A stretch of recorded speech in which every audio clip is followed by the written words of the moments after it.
Hello dear students, I am doctor Sonalata Pargotya और हमारी HSB concept के ये सेकंड लेक्चर है।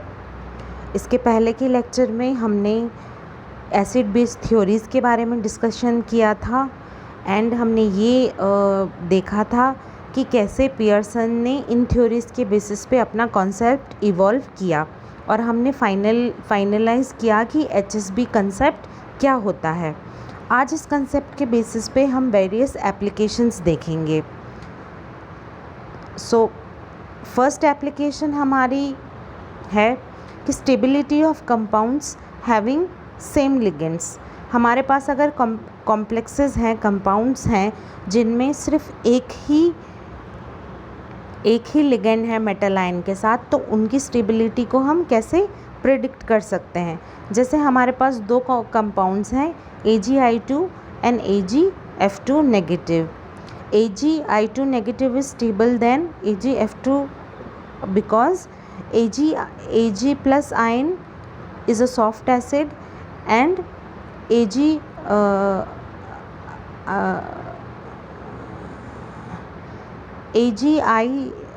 plus is a soft acid and I negative ion is a soft base. So AgI2 is a combination of soft acid and soft base, while AgF2 is a combination of soft acid and hard base. So AgI2 is stable while AgF2 negative does not exist. Similarly हम देखें कि BF6 negative is a combination of hard acid and hard base, while COI6 negative is a combination of hard acid and soft base. So हम देखते हैं कि COF6 negative is more stable than COI6 negative. Next third example हम देखें कि अगर हमारे पास कोई कॉम्प्लेक्स है जिसका हम स्ट्रक्चर प्रिडिक्ट नहीं कर सकते। For example we want to predict the structure of this complex in addition to BF3 and BH3 molecules. तो इस एडक्ट की स्ट्रक्चर किस तरह से होगी वो हम हार्ड एसिड बेस प्रिंसिपल के ऊपर प्रिडिक्ट कर सकते हैं। देखिए डाइलमिथाइलएमाइन एक हार्ड बेस है, तो BF3 एक हार्ड एसिड है। सो BF3 नाइट्रोजन के साथ अटैच होने की कोशिश करेगा, वाइल BF2 जो साइट है वो एक सॉफ्ट बेस है, वाइल BH3 एक सॉफ्ट एसिड है। सो BH3 P के साथ अटैच होने की कोशिश करेगा और इस एडक्ट को फाइनली हम इस रूप में देख सकते हैं। सेकंड जो हमारा एप्लीकेशन आता है वो है stability of compounds in ambidentate ligands. Ambidentate ligands वो होते हैं जहाँ पे दो डोनर एटम होते हैं और वो दो साइड से कोऑर्डिनेट कर सकते हैं। For example HCN negative ion, इसमें एक डोनर एटम होता है सल्फ़र और एक डोनर एटम होता है नाइट्रोजन। तो हम ये देखते हैं कि जब हमारे पास दो डिफरेंट टाइप्स ऑफ मेटल्स हैं, या तो हमारे पास कोबाल्ट +2 है और या हमारे पास पैलेडियम +2 है। जब हम कोबाल्ट +2 लेते हैं तो लिंकेज नाइट्रोजन एटम के थ्रू होती है, और जब हम पैलेडियम लेते हैं तो लिंकेज सल्फ़र एटम के थ्रू होती है। वो इसलिए क्योंकि कोबाल्ट एक हार्ड एसिड है और नाइट्रोजन एक हार्ड लिगेंड है। पैलेडियम एक सॉफ्ट एसिड है और सल्फ़र एक सॉफ्ट बेस है। तो हार्ड एसिड हार्ड साइड की तरफ अटैच होना चाहेगा और सॉफ्ट एसिड सॉफ्ट साइड की तरह अटैच होना चाहेगा। बी कॉम्बिनेशन, बी एग्ज़ाम्पल जो हम लेते हैं वो ये है कि फिनॉल एक हार्ड एसिड है और आयोडीन एक सॉफ्ट एसिड है। तो जब हम इनकी कॉम्प्लेक्स बनाते हैं तो ये नाइट्रोजन के थ्रू जब अटैच होता है तो एक स्टेबल कॉम्प्लेक्स बनाता है, वाइल जब हम आयोडीन लेते हैं तो जब वो सल्फ़र के थ्रू बॉन्डिंग करता है तब वो ज़्यादा स्टेबल कॉम्प्लेक्स बनाता है। थर्ड जो हमारा एग्ज़ाम्पल है वो ये है कि अगर हमारे पास किसी के कॉम्प्लेक्स में डिफरेंट टाइप्स ऑफ लिगेंड हो, जैसे इससे पहले वाले कॉम्प्लेक्सेस में सभी एक ही तरह टाइप ऑफ लिगेंड्स अटैच थे तो प्रेडिक्टेबिलिटी इजी थी।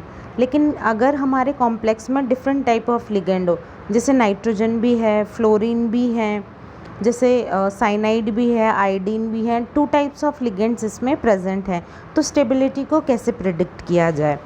तो ऐसे कॉम्प्लेक्स जिसमें सिर्फ एक टाइप ऑफ लिगेंड्स हैं, मतलब उनकी जो हार्डनेस और सॉफ्टनेस वन टाइप की है, वो ज़्यादा स्टेबल पाए जाते हैं। जैसे कि जो फर्स्ट हमारा जो मॉलिक्यूल है उसमें दोनों टाइप के जो लिगेंड हैं वो हार्ड हैं, और जो सेकंड टाइप का वो लिगेंड है, जो सेकंड टाइप का एग्जांपल है इसमें साइनाइड के साथ आयोडीन, दोनों सॉफ्ट हैं। तो ऐसे कॉम्प्लेक्स जिसमें या तो सारे ही लिगेंड हार्ड हों या सारे ही लिगेंड सॉफ्ट हो, स्टेबल पाए गए हैं। सिमिलरली हम formation of BH4 negative ion भी प्रिडिक्ट कर सकते हैं। इसमें हम देखते हैं कि BH3 जो है वो एक सॉफ्ट एसिड के फॉर्म में है और H जो है वो सॉफ्ट आयन है। तो जो इसकी H है इस पे अटैक करेगा सॉफ्टनेस के थ्रू, और हम ये एडिक्ट की प्रेडिक्टिबिलिटी बता सकते हैं। नेक्स्ट हमारे पास है सॉल्युबिलिटी ऑफ कंपाउंड्स को कैसे प्रेडिक्ट किया जाए। हमारे पास 2 कंपाउंड्स हैं, HGS और HgOH ट्वाइस। तो हम ये देखते हैं HGS जो है वो एक ज़्यादा स्टेबल कॉम्बिनेशन है soft acid and soft base का, while HgOH twice soft acid and hard base का कॉम्बिनेशन है। क्योंकि HGS ज़्यादा स्टेबल है इसीलिए ये सॉल्युबल कम है। 6th एप्लीकेशन जो हमारा है इस कंसेप्ट का वो है occurrence of metals in nature. जो मेटल्स हैं वो किस फॉर्म में नेचर में अकर करती हैं। हम देखते हैं कि मैग्नीशियम कार्बोनेट और aluminium, magnesium carbonate, calcium carbonate और एल्यूमिनियम ऑक्साइड के फॉर्म में एग्जिस्ट करता है। और हम कुछ और एग्जांपल्स देखते हैं कि कॉपर के सल्फाइड, सिल्वर के सल्फाइड और मरकरी के सल्फाइड एग्जिस्ट करते हैं। वो भी HSB कंसेप्ट के ऊपर ही हम एक्सप्लेन कर सकते हैं कि हम ये देख सकते हैं कि हमारे पास है हार्ड एसिड्स, जैसे Mg+2 Ca+2 Al3 हमारे पास हार्ड एसिड्स हैं जिनका कॉम्बिनेशन हम कर रहे हैं हार्ड बेसिस से, कार्बोनेट के साथ और इनके साथ। तो ये कॉम्बिनेशन स्टेबल है, इसी वजह से ये कार्बोनेट के फॉर्म में एग्जिस्ट करते हैं। वाइल जो हम ये देख रहे हैं Cu+, Ag+ और Ag+2 सॉफ्ट एसिड्स हैं जिनका कॉम्बिनेशन हम कर रहे हैं सल्फाइड के सॉफ्ट बेस के साथ, इसलिए ये सल्फाइड के फॉर्म में एग्जिस्ट करते हैं। जो बॉर्डर लाइन हमारे पास एसिड्स हैं जैसे निकल, कॉपर और लेड, तो ये इंटरमीडिएट हैं। तो ये दोनों के फॉर्म के साथ हार्ड बेसिस के साथ और सॉफ्ट बेसिस के साथ दोनों के साथ एग्जिस्ट कर सकते हैं, इसलिए कार्बोनेट और सल्फाइड दोनों के फॉर्म में एग्जिस्ट कर सकते हैं।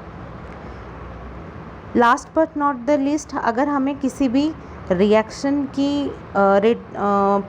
फिजिबिलिटी प्रिडिक्ट करनी हो तो हम ये देख सकते हैं कि अगर कोई भी रिएक्शन है उसका जो कॉम्बिनेशन है, अगर वो हार्ड एसिड के साथ हार्ड बेस है या सॉफ्ट एसिड के साथ सॉफ्ट बेस है तो रिएक्शन आगे प्रोसीड होगी, और अगर कॉम्बिनेशन वो नहीं है तो रिएक्शन प्रोसीड नहीं होगी। तो this was some of the application of hard acid base concept. आगे की कमिंग लेक्चर्स में हम देखेंगे symbiosis concept of hard acid base and theories of hard acid base. हम ये देखेंगे कि सिम्बायोसिस ने कैसे हेल्प किया है कॉम्प्लेक्स की स्टेबिलिटी को प्रिडिक्ट करने के लिए, और वेरियस साइंटिस्ट ने क्या थ्योरीज दी है HSB कंसेप्ट को फाइनल